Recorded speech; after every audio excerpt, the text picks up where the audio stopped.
Boa noite, amados. A graça e a paz do Senhor. Amém? Aleluia. Glória a Deus. Você está animado essa noite? Amém. Glória a Deus. Fico muito feliz em ver a igreja cheia, né? E, amados, eu digo a você que esse é o Senhor agindo. Amém? Logo em breve essas cadeiras serão muito pequenas diante daquilo que Deus tem para fazer. Amém? E diga assim: Ele conta comigo.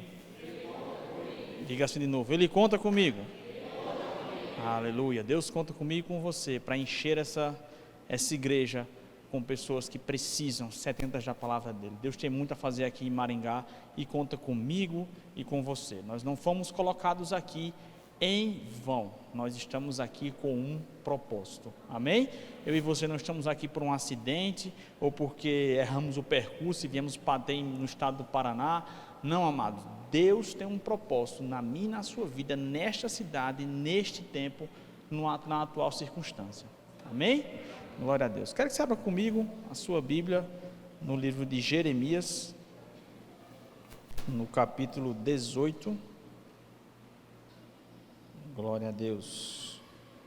Jeremias no capítulo 18, a partir do versículo 1.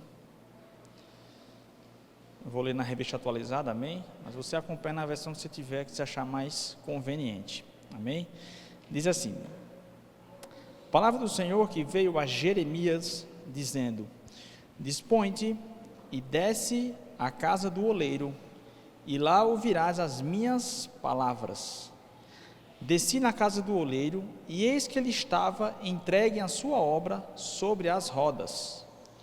Como o vaso que o oleiro fazia de barro se lhe estragou na mão, tomou a fazer dele outro vaso, segundo bem lhe pareceu.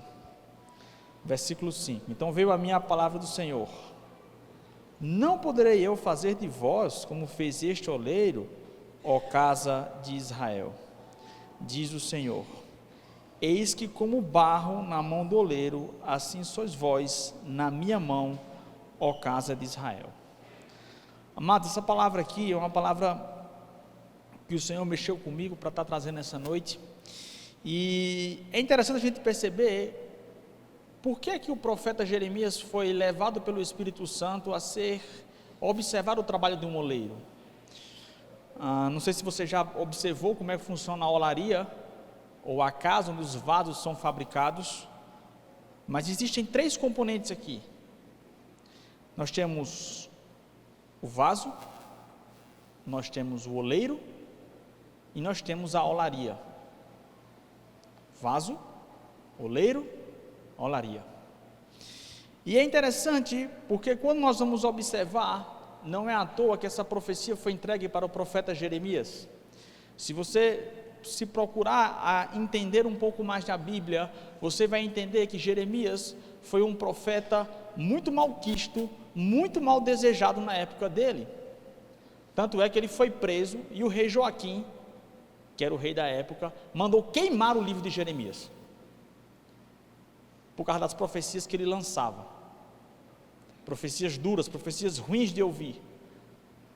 Mas glória a Deus, porque a Bíblia fala que Jeremias escreveu uma versão estendida do livro dele, e ainda escreveu outro livro, que são as Lamentações de Jeremias. Alguns teólogos falam que Jeremias era o profeta chorão, porque ele era muito melancólico. Ele escreveu um livro todo na cadeia. Aquelas Lamentações de Jeremias, era um homem que estava servindo ao Senhor, e por servir ao Senhor foi preso e maltratado. Mas é interessante porque a Bíblia fala que nesse contexto, se você for ver, era o contexto de maior perdição que havia em Israel. O reino do norte já havia sido completamente dizimado pelos assírios. Por quê? Porque o povo havia decidido não seguir mais a Deus, e eles perderam a proteção do Altíssimo sobre a vida deles. A Bíblia revela que o único reino que restava ainda era o reino de Judá, que era o reino de Israel, que ficava na parte sul do território, e era para esse tempo que ele profetizou. Mas diferentemente do profeta Isaías, que era o grande profeta messiânico, que profetizou sobre a vinda do Messias que havia de vir, o profeta Jeremias, ele profetizou sobre tempos de ruína em que ele mesmo experimentou. Então já imaginou? Jeremias era o famoso, que o Nordeste chama boca de praga. era aquele cara que dizia que coisa ruim ia vir, e acontecia. E as pessoas ficavam com raiva de Jeremias, não ficavam com raiva porque aquilo acontecia, mas ficavam com raiva de Jeremias, achando que ele tinha prazer naquilo ali. Quando nós vamos estudar a vida de Jeremias, no capítulo 1, ele fala, quando Deus chama ele, fez: Senhor, não me chama, eu sou só um jovem, eu sou só uma criança. Porque ele não queria passar por aquele sofrimento. Mas a Bíblia fala que ele tão somente atentou e resolveu seguir ao chamado do Senhor. E a Bíblia mostra, leva ele para observar, diferentemente do profeta Ezequiel, que foi tomado pelo Espírito e levado ao vale dos ossos secos, por exemplo. Deus dava ao profeta Jeremias um exemplo claro, vívido, um exemplo que ele estava observando, que era o oleiro. E é interessante porque neste momento em que o oleiro está preparando aquele vaso não sai da forma como ele quer. E a Bíblia diz que ele tornou a fazer dele outro vaso. Mas eu acho interessante a versão, quando ela fala, na versão em King James, em inglês, quando ele diz que o oleiro esmagou, ele fala o verbo smashed, que significa esmagar. Ele esmaga aquele vaso, torna uma bola de novo, põe na roda e começa a rodar e a moldar novamente. Sabe, amados, muitas vezes na nossa vida nós precisamos entender o que isso significa da parte do Senhor. Sabe, quando nós entendemos aqui, quando fala de olaria, eu entendo como sendo um processo de construção. Meu amado, ninguém se converte ontem e hoje já é um grande homem de Deus. Você já é salvo, mas existe uma grande jornada para se fazer na minha e na sua vida. Existe um processo, diga comigo, processo. Um crescimento que é necessário, mas para que esse crescimento possa acontecer, tem que haver barro. O vaso ele é formado a partir de onde? De barro, de argila. O que é argila? É lama, amado. Naquela época não existia a massa pré-pronta, eles tinham que buscar na beira do rio. Pegar aquela massa, pegar aquela argila, pegar aquele barro na beira do rio, põe num jumento, leva naqueles cestos até a casa do oleiro. Quando chega lá, muitas vezes por causa do sol quente, imagine você, isso aqui na região do deserto, isso aqui na uma região extremamente árida. O que acontecia com aquela massa? Muitas vezes secava, se tornava um bloco duro. E o que é que o oleiro tem que fazer? Despejar água, para amolecer e se tornar factível de ser manipulado. Quando eu observo isso aqui, amado, o Senhor falava comigo muito forte hoje à tarde, sobre essa mensagem, e é interessante a gente perceber que a água na Bíblia retrata o agir do Espírito Santo. Quando Jesus fala, aquele que crê em mim, do seu interior fluirão o quê? Rios de água viva. Quando eu e você nos colocamos na presença do Senhor, nós temos que ser como esse barro. Sabe, muitas vezes nós estamos endurecidos, com um coração duro perante o Senhor, mediante as circunstâncias que temos passado, mediante as adversidades que nós temos enfrentado, mediante as perseguições que podem acontecer. O sol bate em nós e nos tornamos duros, nos tornamos frios, nos tornamos insensíveis àquilo que Deus tem para fazer. E sabe o que o oleiro tem que fazer? Começa despejando água, começa despejando o Espírito Santo em nós, nos tornando moles, moldáveis.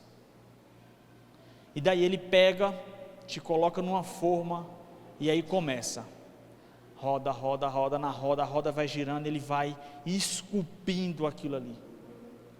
Sabe que é interessante que no processo de construção, de elaboração, de moldagem do vaso, é a mão do próprio oleiro que está ali, tentando dar a melhor forma.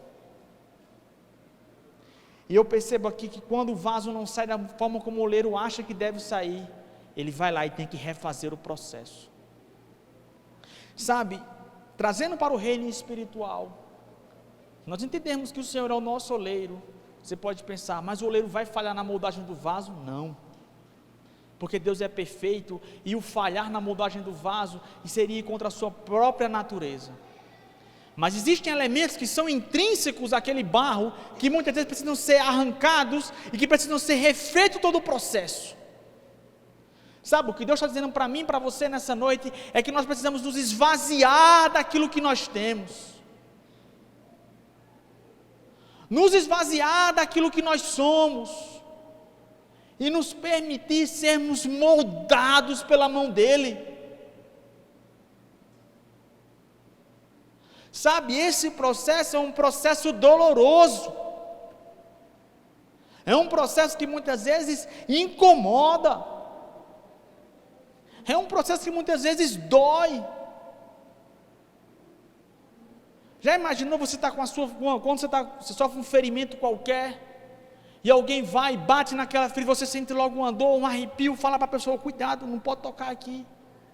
Agora imagina você todo sendo moldado e tocado pela mão do Senhor. Isso muitas vezes vai nos incomodar, amado, porque a nossa natureza carnal, muitas vezes vai se sentir incomodada pelo toque do Espírito. Mas nós precisamos nos deixar sermos moldados. Sabe por quê, amados? Porque é um processo, como nós começamos a falar. O vaso, quando ele termina de ser moldado, que o oleiro acha que ele está bom, o que é que ele faz? Tira aquele vaso e põe ele no forno. Aquele vaso vai ser queimado. Para quê? Para que dentro dele se construa uma estrutura, uma rigidez, para que ele suporte a pressão que vai vir. Sabe, nós temos que muitas vezes parar de ficar questionando ao Senhor, Pai, por que isso acontece comigo? Pai, por que tem coisa ruim acontecendo comigo? Senhor, o Senhor não está vendo que eu estou tentando te servir? Amados, nós temos que parar de mudar as orações e dizer ao Senhor, Pai, obrigado, porque eu sei que em mim está sendo gerada uma estrutura. Obrigado, Pai, porque eu sei que em mim está sendo gerada uma fortaleza. Obrigado, porque em mim eu sei que está sendo gerado uma estrutura tão rígida que pode o vento bater, pode alguém bater e tentar quebrar, mas não vai destruir aquilo que o Senhor está forjando dentro de mim. Sabe, nós precisamos ser como esses vasos. Entender que o processo de construção exige uma renúncia. O pastor Sérgio fala uma coisa aqui que é uma coisa profunda da parte do Espírito, quando ele fala que para se adquirir a unção tem que haver renúncia.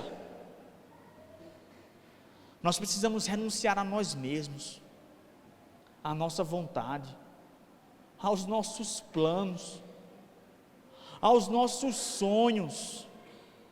Ei, deixa eu te falar uma coisa, amado, Deus não é contra mim, a você ter sonhos, mas a Bíblia diz que o homem pode fazer planos, mas a resposta certa, o caminho correto vem de Deus. O problema é que muitas vezes nós colocamos os nossos sonhos, os nossos projetos, acima daquilo que Deus quer. E nós tentamos moldar a vontade de Deus com a nossa vontade. Não, amado, isso é um erro crasso, isso é um erro grotesco, isso é um erro que você vai quebrar a cara. O Senhor está te falando, olha, está na hora de você voltar para as origens, está na hora de você deixar eu moldar a sua vida. Sabe, amados, outra coisa interessante, quando Jesus fala que dentro, aquele que crê em mim, do seu interior fluirão rios de água viva, para que haja um fluxo para que se consiga fluir, é necessário que esteja desobstruído. Ou seja, um vaso cheio de percepções pessoais, cheio de achismos, cheio de conceitos, não serve para aquilo que Deus quer. Nós precisamos nos esvaziar para que possamos nos colocar como vasos na mão do oleiro. E o processo da olaria continua. Depois que o vaso é formado, que ele vai para o forno, que aquele vaso é aquecido, aquele molde é enrijecido, e ele passa a ter uma estrutura para aguentar. Daí ele vai para uma prateleira, para depois ir para o comércio, para ver se alguém se agrada daquele vaso para ser utilizado. Mas glória a Deus, amados, porque Deus nos escolheu. Sabe, você não vai ser um qualquer que está solto aí no mundo, a esperar na mercê de alguma coisa, não. O Senhor já te escolheu. Sabe, o dono da olaria, o próprio oleiro, ele te moldou, ele te colocou numa situação, e ele está te dando uma força, para que você entenda, que o que você está enfrentando, seja qual for a circunstância, seja problema de saúde, problema financeiro, problema emocional, o que for, Deus está forjando dentro de você uma estrutura, um caráter, que vai te fazer aguentar situações, em que você antes achava assim, eu jamais vou conseguir fazer isso. Da mesma forma, como Esther, que estava no palácio, aos olhos naturais, para dizer, ela está no palácio, está no bem bom, mas uma coisa está no palácio quando você não é escravo, outra coisa você está escravo no palácio, à mercê do maior rei da império, que era o rei do Império Persa, que se o cara olhasse para você com uma cara feia, você já estava eliminado. Mas é interessante, porque o tio dela chega para ela e fala, olha Esther, foi para esse momento que o Senhor te escolheu, para você livrar o povo de Israel, foi para esse momento em que você está no palácio. Sabe, é para esse momento em que o Senhor nos colocou, para essa dispensação, para esse tempo, nesta cidade, neste local, nesta igreja. Nós não estamos aqui à toa. Sabe, nós não estamos aqui de brincar de igreja, de igrejinha, de faz de conta. A gente não é só mais uma igreja dentre as dezenas que há em Maringá. Não, eu e você estamos plantados nesse jardim. Estamos aqui, amados, com um propósito mediante o Senhor. E é interessante, porque a Bíblia nos fala, no livro de Atos, quando Paulo estava lá, cego, que Deus fala com Ananias, qual a resposta que Deus dá a Ananias? Quando Ananias vai questionar o Senhor, Senhor, eu vou orar por aquele cara, eu, que tanto tem perseguido a igreja, o que é que o Espírito Santo falou para ele? Vá, porque ele é para mim um vaso escolhido.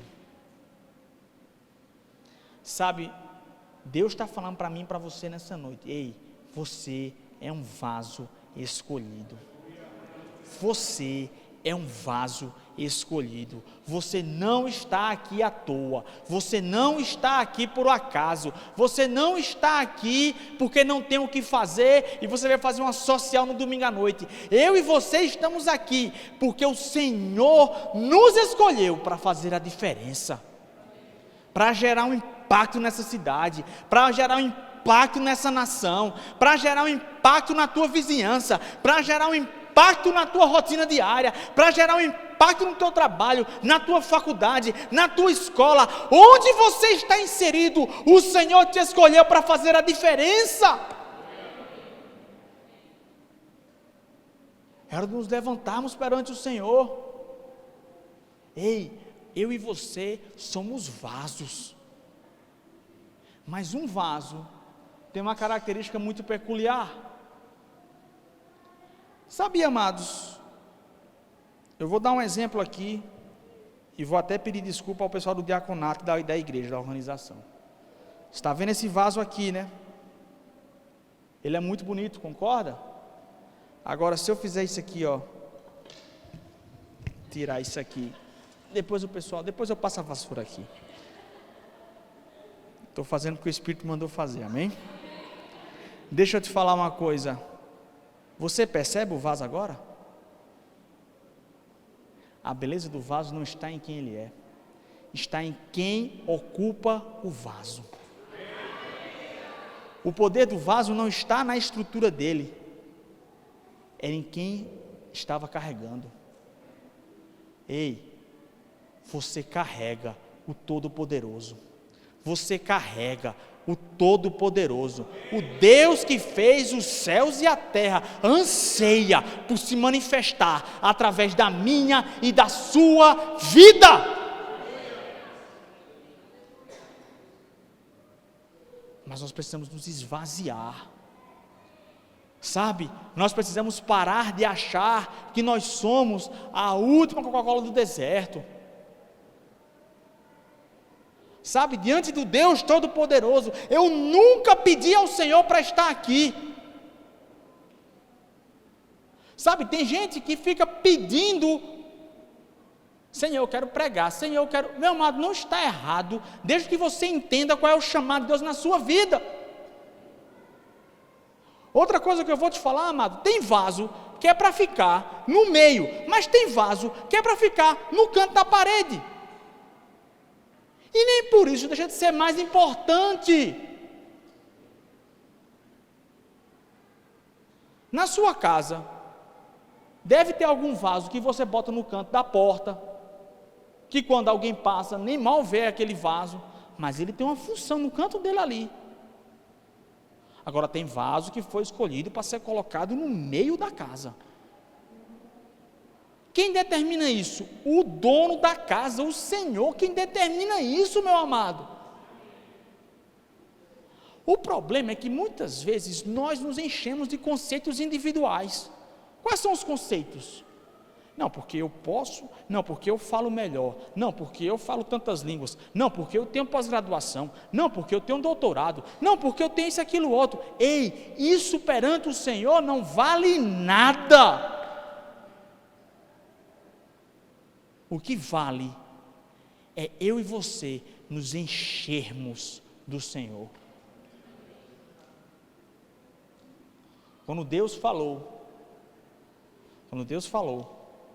Jesus falou, aliás, para os seus discípulos, vinde e vos farei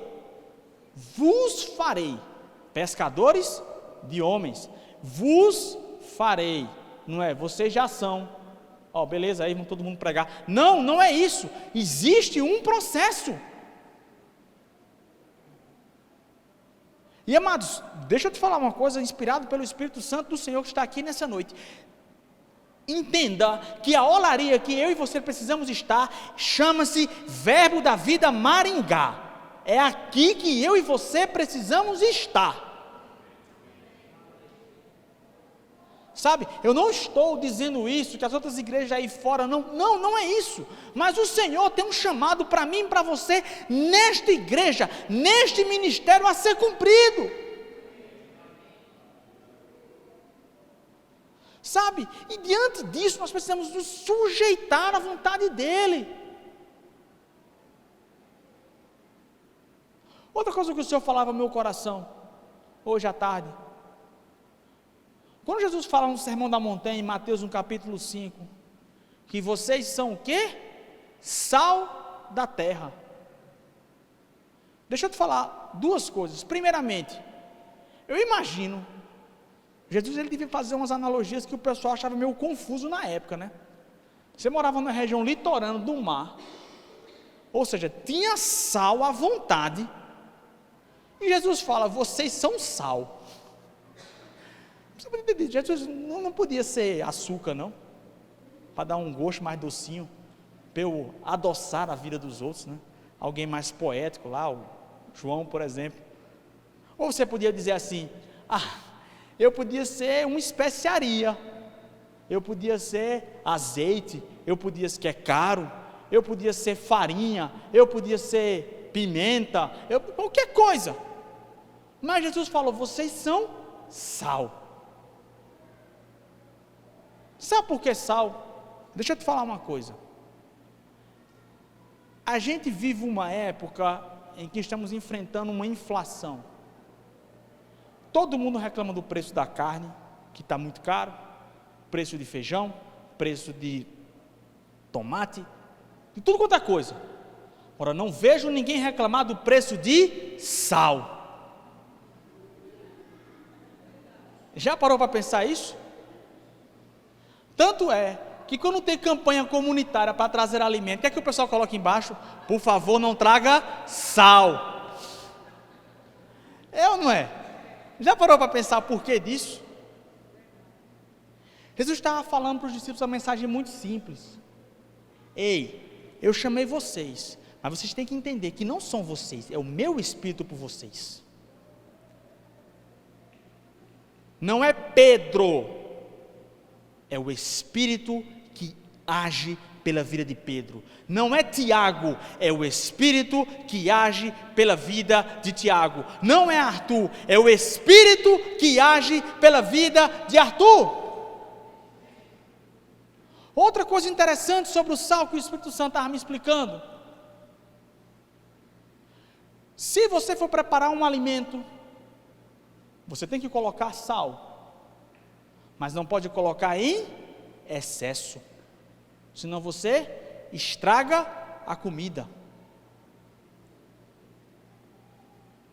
Amados, a obra do Senhor não pode ser eu faço, eu ando, eu fiz, eu falei, eu preguei. Não, o Senhor fez, o Senhor é quem opera, o Senhor é quem cura, o Senhor é quem liberta, o Senhor é a minha força, o Senhor é a minha salvação, nele eu tenho tudo. Sabe, não sou eu, é o Espírito que age através da minha vida, é o Espírito que age através da sua vida, é o Espírito que age através da nossa vida. Aí nós começamos a ficar com mania de perseguição, sem entender por que é que as coisas acontecem, por que é que na olaria de Deus, você está um tempo a mais no forno que você acha que não deveria estar, mas é só o seu achar. Porque eu não entendo porque é que o pastor não me levanta, porque assim, eu falo isso, falo aquilo, eu tenho um currículo, meu amado, para de dizer isso. Não sei porque é que o pastor levantou fulano de tal, porque o fulano de tal mal sabe, irmão, obrigado, viu, desculpa aí, depois a gente arruma isso aqui. O importante é que a mensagem foi passada. Amém, você está aqui? Glória a Deus. Então, nós temos que entender que nós precisamos parar de achar que o mundo gira ao nosso redor. Parar de ficar com teoria da conspiração, de dizer, não, porque o pastor não fala comigo, o pastor não manda uma mensagem para mim, é porque aquela igreja não me ama, é porque, meu amado, vá ler a Bíblia, se encher do Espírito e se esvaziar desses pensamentos imundos. Para de achar que as pessoas, que o mundo gira ao redor de você. Deus está te falando, ei, você é sal. Você é sal. Eu que faço a diferença na sua vida. Para de achar que o mundo gira ao seu redor. Nós precisamos uma geração de crentes com força e vigor. Sabe, a Bíblia diz em Provérbios no capítulo 24, no verso 10, quando a sua força, se você for fraco, frouxo, mediante o dia da angústia, a tua força será pequena.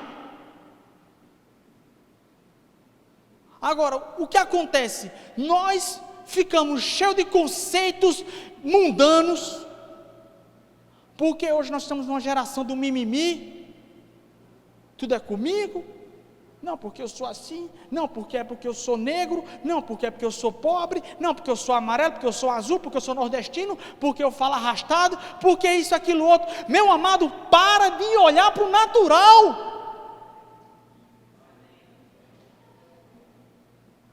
Ei, amado, você é vaso, você não é vasilha. Ei, você é vaso, você precisa ser cheio do Espírito. Você precisa ser cheio do Espírito. O nosso problema é esse. Nós não nos enchemos do Espírito. Nós nos enchemos, muitas vezes, daquilo que não deve, de pensamentos errados, de confissões erradas. Aí, amado, o vaso fica assim, ofuscado, sem brilho, sem nada. Agora, quando eu e você resolvermos nos enchermos cada dia mais pelo Senhor, Deus irá se mostrar forte. Vamos lá para 2 Crônicas, no capítulo 16, no verso 9. Glória a Deus, aleluia, aleluia. 2 Crônicas, no capítulo 16, no verso 9, diz assim: porque quanto ao Senhor, os seus olhos passam por toda a terra, para mostrar-se forte para com aqueles cujo coração é totalmente dele. Sabe, amados, sabe quando é que Deus vai passar? Eu imagino o globo terrestre e os olhos de Deus vagando por toda a terra. Sabe o que Deus está querendo? Um vaso.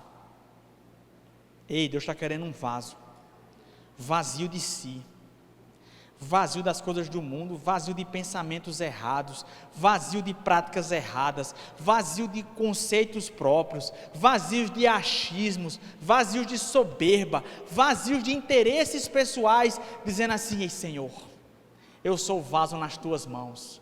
Senhor, me quebra, Senhor, me amassa, Senhor, eu sou vaso nas tuas mãos, me toma em tuas mãos, Senhor, me faz da tua vida o que você quiser, Deus, porque eu sou um vaso nas mãos do oleiro. Dessa forma, amado, é que os olhos do Senhor vão parar e vão dizer: ei, achei ali em Maringá, na Avenida das Torres, um povo, vasos escolhidos, vazios de si, mas sedentos por serem cheios do Espírito. Ei, eu vou me mostrar aquele povo, ei, eu vou me mostrar aquela igreja, eu vou me mostrar aquele como um Deus forte, vou me mostrar a eles como um Deus poderoso, como Jeová Jireh, o Deus de toda provisão, como Jeová Rafá, aquele que cura. Eu sou o Senhor. Deus quer se mostrar forte mediante mim e a sua vida. O que eu e você precisamos fazer é nos enchermos, nos colocarmos diante dele e dizer: Senhor, que tu cresças e que eu diminua, que o Senhor apareça e que cada dia mais eu me coloque em segundo plano. Foi o que João Batista fez. Quando os discípulos chegaram a João Batista: João, Jesus está tendo mais relevância do que você. Ele falou: importa que ele cresça e que eu diminua. Importa que ele cresça e que eu diminua.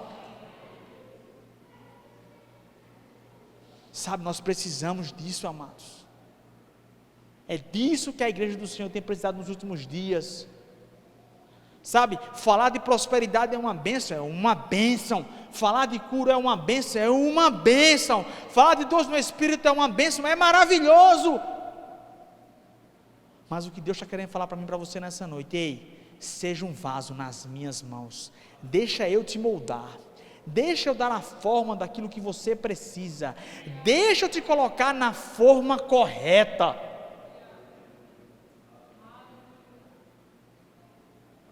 Amados, eu lembro quando a gente veio para Maringá, eu e minha família, isso foi em julho de 2021,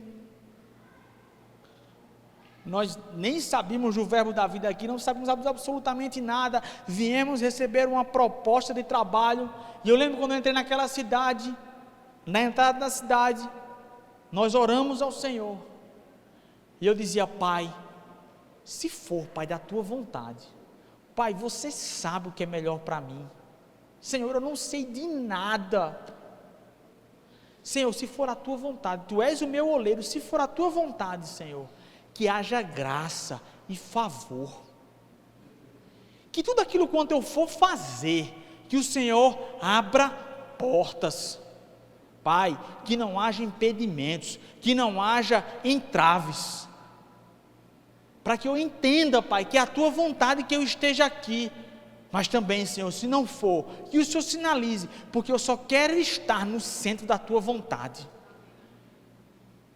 E amados, glória a Deus, porque aprove ao Senhor que estivéssemos aqui, de tal forma que houve favor mediante homens, em tudo aquilo que nós temos colocado nas nossas mãos, o Senhor tem se mostrado fiel. Agora, amados, precisamos entender que muitas vezes a minha vontade, os meus planos precisam passar pelo crivo do Senhor, pelo crivo do oleiro.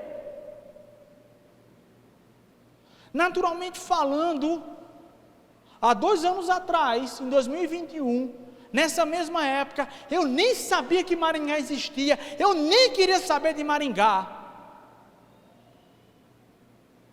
Meu foco era São Paulo. Não, vou para São Paulo, estou me organizando, vou para São Paulo, e já vi tal coisa, e já vi apartamento, e já vi bairro para morar, e está tudo certo, eu vou entrar em tal lugar, eu vou trabalhar em tal hospital, eu vou fazer isso, vou fazer aquilo ali outro. Mas o Senhor, falei, não vai fazer nada disso não, porque eu sou o seu Senhor, eu sou o seu oleiro. Senhor, eu tinha um sonho de fazer tal coisa, Senhor, eu queria tanto fazer isso, mas Pai, Tu que sabes o que é melhor para mim, e sabe o que o oleiro fez com o meu sonho? Amado, é forte isso, mas Deus amassou o meu sonho. O Senhor colocou o meu sonho no barro de novo, e moldou, de uma tal forma que eu sou apaixonado pelo que eu faço hoje, porque o Senhor, o oleiro, sabe o que é melhor para mim, para a sua vida. Submeta-se à vontade do Senhor, submeta-se à vontade do Senhor, sabe, não é o que eu quero, mas é o que Tu queres, Senhor, o que o Senhor quer para a minha vida. Precisamos envolver Deus em tudo quanto nós vamos fazer. Ele quer ser o seu oleiro, não tenha medo. O problema é que a gente tem medo. Eu vou confessar, mas eu tinha medo de apresentar meus sonhos ao Senhor, porque, amados, muitas vezes dói. Como eu falei que vi na versão inglesa, aquilo ali me tocou na versão em inglês. O Senhor pega a massa, destrói, coloca no barro de novo e molda de novo. Senhor, mas eu queria fazer isso, eu queria fazer aquilo. E o Senhor diz: não, eu vou fazer. Sabe, a gente muitas vezes vê, e é interessante, quem nunca leu um livro do irmão Rick Renner, eu te aconselho a ler. E quando você vê aqueles ensinamentos poderosos daquele homem, você vê aquilo que Deus fez na vida daquele homem. Mas eu vi um testemunho dele contando de como foi ali para a União Soviética, no meio da perseguição. Não era na época que está hoje, não era Guerra Fria, era polarizado o mundo, ou você era capitalista ou era comunista, não tinha meio termo. E ele fala que ele morava em Tulsa, em Oklahoma. Ele falou: amado, eu morava num condomínio que na minha frente era o irmão Reagan que morava na minha frente, atrás de mim era T.L. Osborne, o meu vizinho da esquerda era Kenneth Copeland, na outra esquina era Joyce Meyer, só homens de Deus. E Deus falou para ele: ei, pega as tuas coisas e vai morar na Rússia. Ele: na Rússia? Eu nem sei falar russo, vou fazer o que na Rússia? Senhor, eu estou muito bem aqui. Deus falou para ele: vai na Rússia.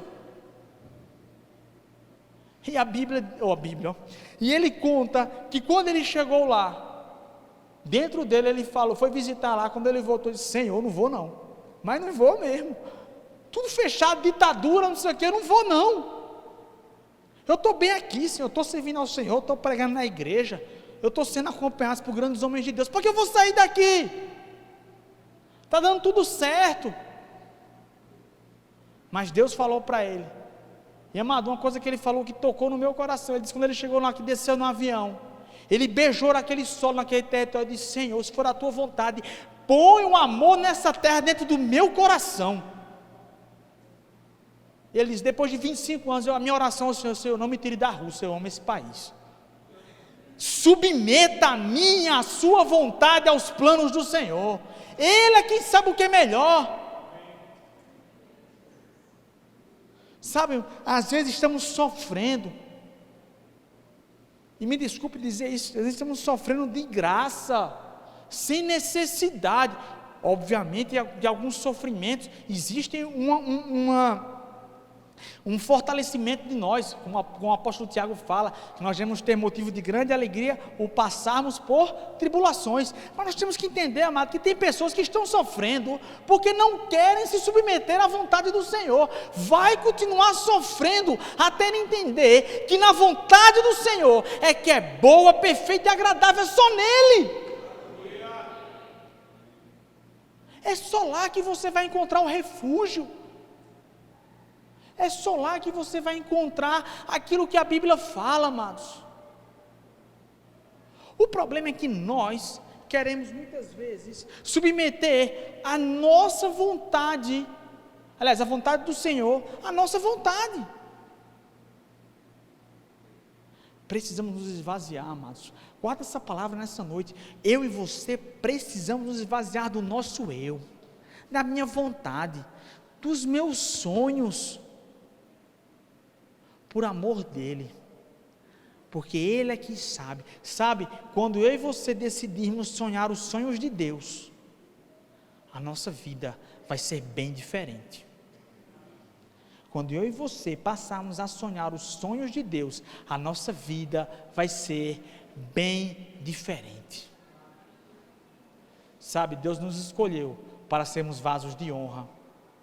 Paulo, quando escreve a Timóteo, na segunda carta a Timóteo, ele fala, olha, existem utensílios na casa que são de honra, mas tem uns que são de desonra, mas Deus nos escolheu para sermos vasos de honra. Você não foi escolhido para ser envergonhado, você não foi escolhido para ser pisoteado, você não foi escolhido para ser brinquedo do diabo. Eu e você fomos escolhidos para sermos homens e mulheres de Deus, vasos escolhidos, cheios do Espírito Santo. Homens e mulheres que vão mudar o curso da história. Vasos, vazios de si, mas cheios do Espírito. Aí você pode pensar, nossa, mas eu vou fazer isso, e a minha vida como fica? E os meus sonhos como ficam? Deixa eu te falar uma coisa. Se você nunca parou para pensar, deixa eu te refrescar a memória. A Bíblia fala que quando Jesus foi entrar em Jerusalém, no que é celebrado pela Igreja Católica como Domingo de Ramos, ele foi montado em quem? Num jumentinho, né? Ele podia ir num cavalo, como foi lá, como a Bíblia fala que ele vai vir em Apocalipse num cavalo branco, e ele podia vir, mas não. Jesus estava mostrando, eu não estou interessado em quem que eu vou montado, não. Agora deixa eu te falar uma coisa, se você parou para perceber, quando aquele jumentinho entrando ali em Jerusalém, o povo gritava, Hosana, Hosana, glória ao Senhor nas alturas, e eram estendidos perfumes, rosas, e quem pisou naquilo ali? Foi o jumento, meu amado, não foi Jesus, foi o jumento.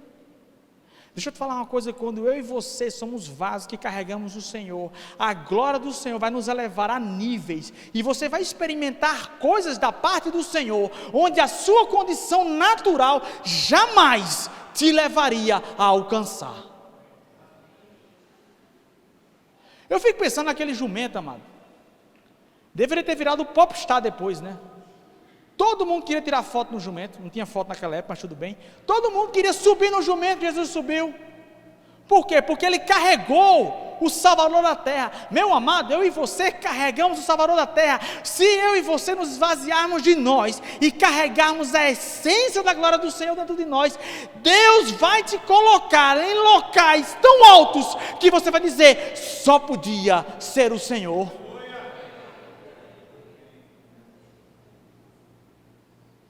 Eu lembro quando eu tinha...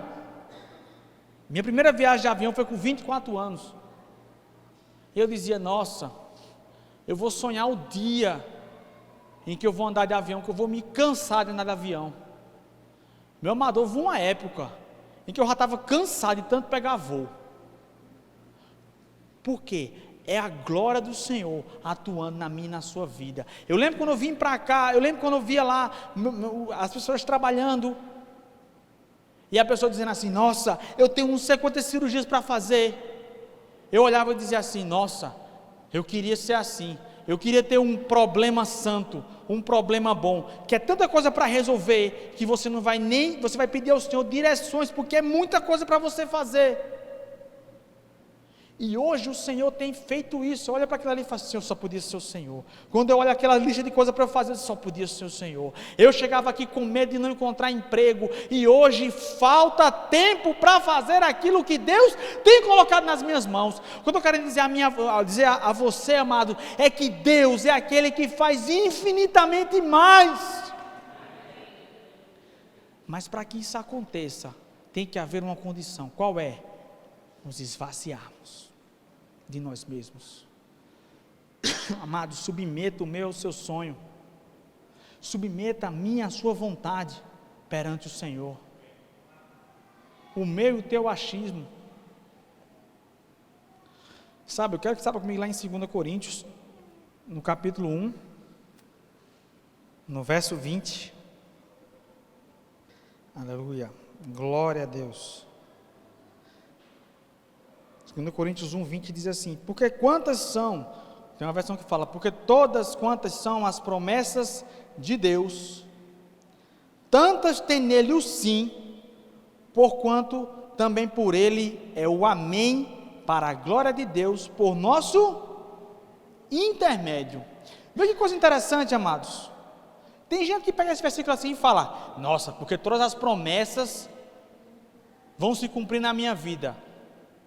Para refletir o que Paulo está falando da igreja de Corinto. O que ele está falando assim, ó? Porque quantas são as promessas de quem?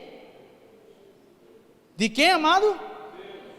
Repita de novo para a sua alma escutar. A promessa de? Deus. A promessa, amado, tem que vir de Deus. Não tem que vir do homem. Não tem que vir de um amiguinho seu que prometeu. Não. A promessa tem que vir da parte de Deus.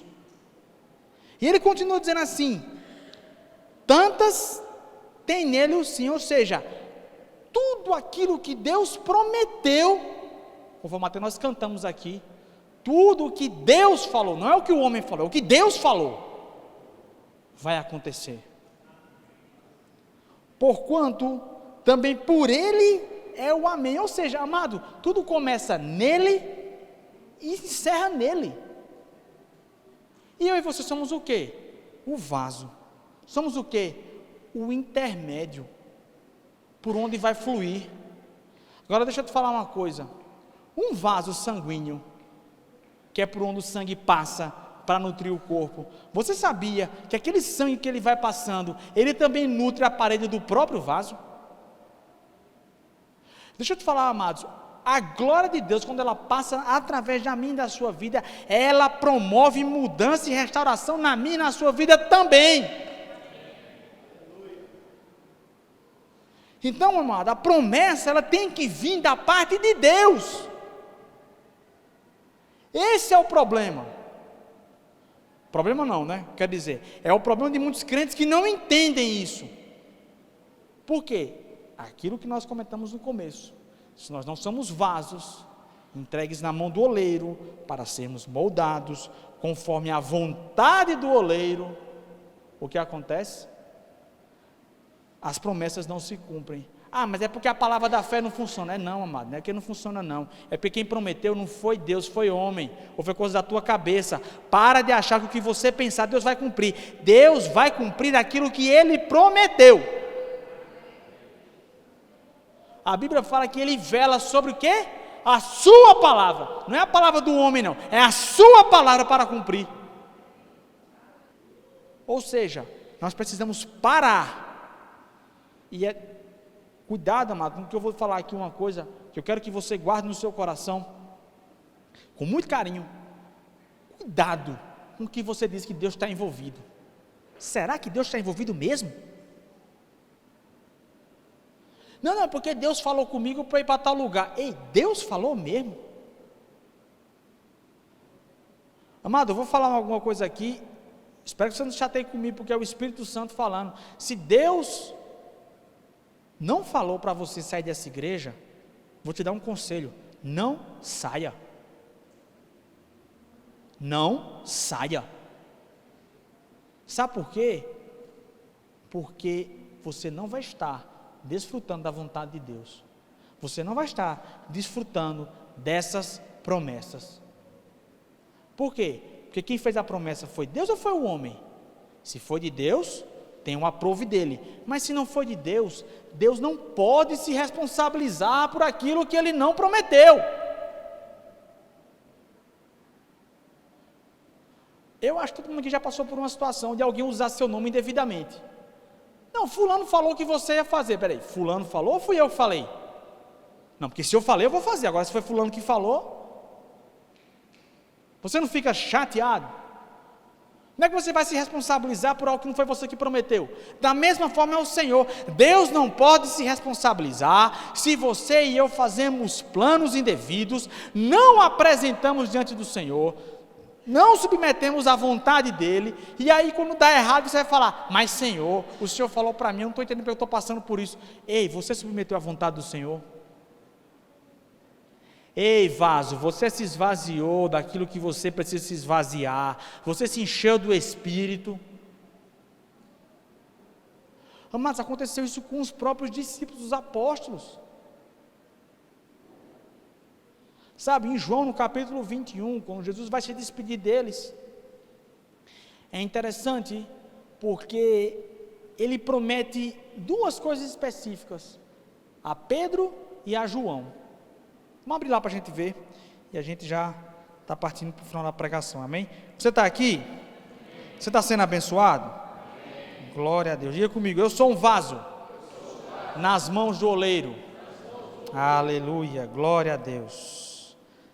Aleluia. Vamos lá para o Evangelho de João, no capítulo 21. Aleluia. A partir do verso 18. João 21, 18. Diz assim: em verdade te digo, Jesus falando para Pedro, que quando eras mais moço, tu te cingias a ti mesmo, e andavas por onde querias. Quando, porém, fores velho, estenderás as mãos, e outro te cingirá, e te levará para onde não queres. Disse isto para significar com que gênero de morte Pedro havia de glorificar a Deus. Depois de assim falar, acrescentou-lhe: segue-me. Então Pedro, voltando-se, viu que também o ia seguindo o discípulo a quem Jesus amava, o qual na ceia se reclinara sobre o peito de Jesus, isso era João, e perguntara: Senhor, quem é o traidor? Vendo, pois, Pedro, perguntou a Jesus: e quanto a este? Respondeu-lhe Jesus: se eu quero que ele permaneça até que eu venha, que te importa? Quanto a ti, segue-me. Então se tornou corrente entre os irmãos o dito de que aquele discípulo não morreria. Ora, Jesus não dissera que tal discípulo não morreria, mas se eu quero que ele permaneça até que eu venha, que te importa? Que coisa interessante, amados. A Bíblia fala que Jesus, quando foi se despedir, ele falou duas coisas bem particulares para dois apóstolos, a Pedro e a João. E é interessante porque a Pedro ele falou: olha Pedro, quando você é novo, você faz o que você quiser, mas quando você estiver velho, vão te levar para um lugar onde você não quer ir. Pedro guardou a promessa e perguntou: Senhor, e esse com João? E Jesus falou para ele: se eu quero que ele permaneça até que eu venha, que te importa? Segue-me. Daí, amados, a Bíblia relata que entre eles gerou um comentário de que João não iria morrer, mas o próprio Evangelho corrige isso, que Jesus não afirmou isso.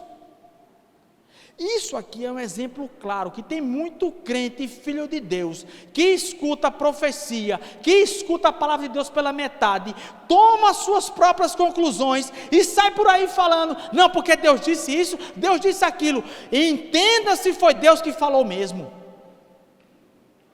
Por que eu estou falando isso aqui, amados? Porque Deus quer ter um cuidado comigo, com a sua vida, para nós não nos frustrarmos. Tem muito crente aí que escuta a palavra pela metade, entende como quer, e sai: não, porque foi Deus que mandou eu fazer isso, Deus que mandou fazer aquilo ali. Será que foi Deus mesmo? Será que foi Deus mesmo? Amados, isso aconteceu com os homens que andaram com Jesus.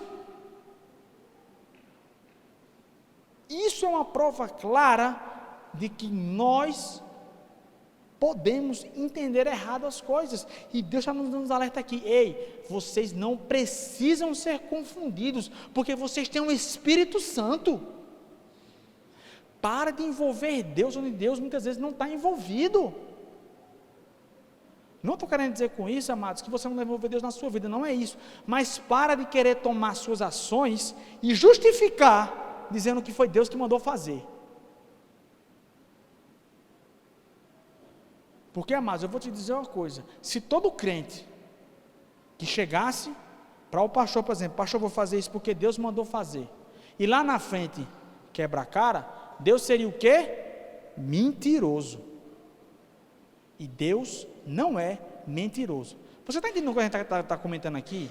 Amados, isso é muito sério. Nós precisamos sujeitar a nossa vontade à vontade do Senhor, e de fato entender o que é que vem da parte de Deus. Mas para que isso aconteça, eu preciso fazer o quê? Primeiramente, me esvaziar de mim mesmo e me encher do Espírito, me esvaziar de mim mesmo e ser como um oleiro nas mãos do Senhor, um barro que é moldado a todo instante, que vai na roda girando e vai sendo moldado, modificado, conforme a vontade de que Ele quer. Porque, amados, se não for assim, infelizmente, o Senhor é impedido de agir. Por quê? Porque a Bíblia diz que Ele vela sobre a palavra dEle para cumprir, não é a nossa palavra.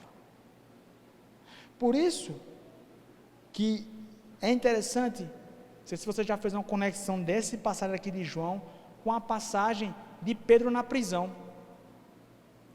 Como é que Pedro foi dormir na véspera da morte? Ó, tu vai morrer, viu? Beleza. Foi tirar um cochilo.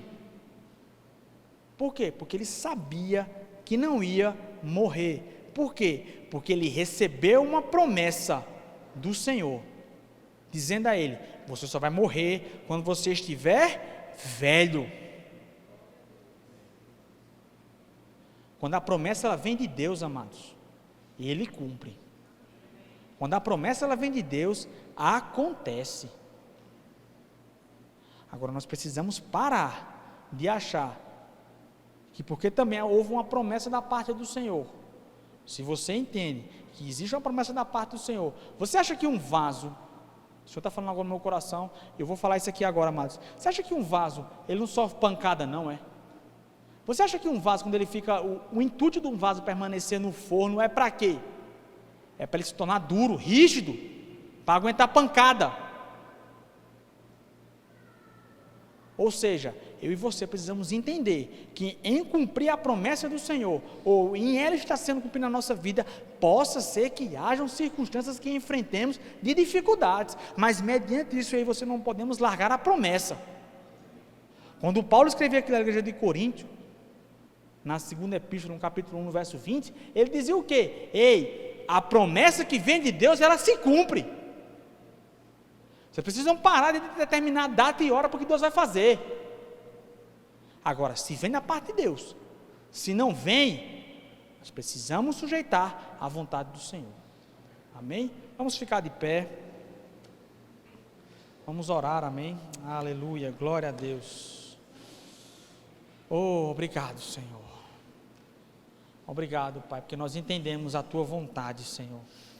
Oh, Pai, Tua palavra foi entregue, Senhor. Assim como aquilo que o Senhor plantou no meu coração, eu entreguei aqui aos Teus filhos, Senhor. Pai, pregamos a Tua palavra, Senhor. Estamos aqui para fazer a Tua vontade. Nós entendemos, Pai, que somos vasos diante de Ti, Senhor, Pai. Vasos que precisam ser esvaziados de nós mesmos e cheios da Tua vontade, cheios do Teu amor, cheios do Teu Espírito Santo.